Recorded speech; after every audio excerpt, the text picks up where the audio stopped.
பாளையங்கோட்டை சட்டமன்ற தொகுதி நாம் தமிழர் கட்சி வேட்பாளர் டாக்டர் சங்கரன் நாராயணன் என்ற சரண் இன்று மேலப்பாளையம் பகுதியில் தீவிரமாக வாக்கு சேகரிப்பு பணியில் ஈடுபட்டார். தனது சின்னமான ஏர் சுமக்கும் புலவர் சின்னத்திற்கு வாக்குகள் கேட்டு வீடு வீடாக சென்றார். பிரச்சாரத்தில் மாவட்ட செயலாளர் இக்பால், மண்டல செயலாளர் முருகப்பெருமாள், இளைஞர் பாசறை அருள் ஜோதி, மோகன்குமார், பிரகாஷ் உட்பட பலர் கலந்து கொண்டனர். தொடர்ந்து வேட்பாளர் சங்கரன் நாராயணன் செய்தியாளர்களை சந்தித்தார். அப்போது அவர் கூறியதாவது: எனக்கு நாம் தமிழர் கட்சியிலிருந்து பாளையங்கோட்டை வேட்பாளர் டாக்டர் சங்கரன் நாராயணன். நாங்கள் இப்போ களத்தில் பாளையங்கோட்டை ஃபுல்லாமே நாங்கள் பயணிச்சுட்டு இருக்கோம். எங்களோட கோரிக்கை எல்லாமே நாங்கள் வச்சுருந்தோம். ஆனால் எதுவுமே எங்கள் அடிப்படை தேவைகள் கூட எங்களுக்கு எதுவுமே கிடைச்சதில்லை 60 காலமாகவே.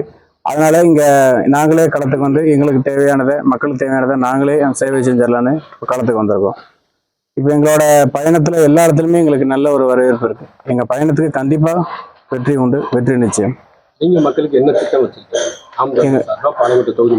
அடிப்படையாக உள்ள எதுவுமே எங்களுக்கு கிடைச்சதில்லை. அடிப்படையாக உள்ள எல்லாமே எங்களுக்கு தேவைப்படும். முக்கியமாக தாமிரபரணி ஆறு சுத்தம் செய்கிறது 48 கோடி ரூபாயில ஏதோ அமைச்சிருக்கேன்றாங்க, 100 கோடி ரூபாயில அமைச்சிருக்கேன்றாங்க. அதில் எதுவுமே இங்கே தேவைப்பட்டதே இல்லை.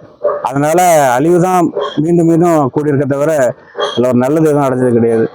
ரேஷன் கடை இங்கே இல்லை, குடிநீர் வசதி இல்லை, சாலைகள் எதுவும் இல்லை, பாலங்கள் குலாவணிக்கப்புறத்தில் அந்த முன்னாள் இப்போள்ள முதல்வர், முன்னாள் துணை முதல்வர் அவர் 2011 சொன்னதே இங்கே எதுவுமே நிறைவேற்றப்படல. அப்போ இப்போ வைக்கிற கோரிக்கை மட்டும் மக்களுக்கு எப்படி கிடைக்கும் நினைக்கிங்க?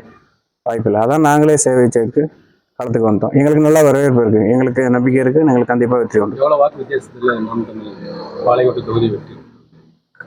கடந்த தேர்தலுக்கு 3 மடங்காவது எங்களுக்கு அதிகம் கண்டிப்பாக எங்களுக்கு உண்டு. நன்றி.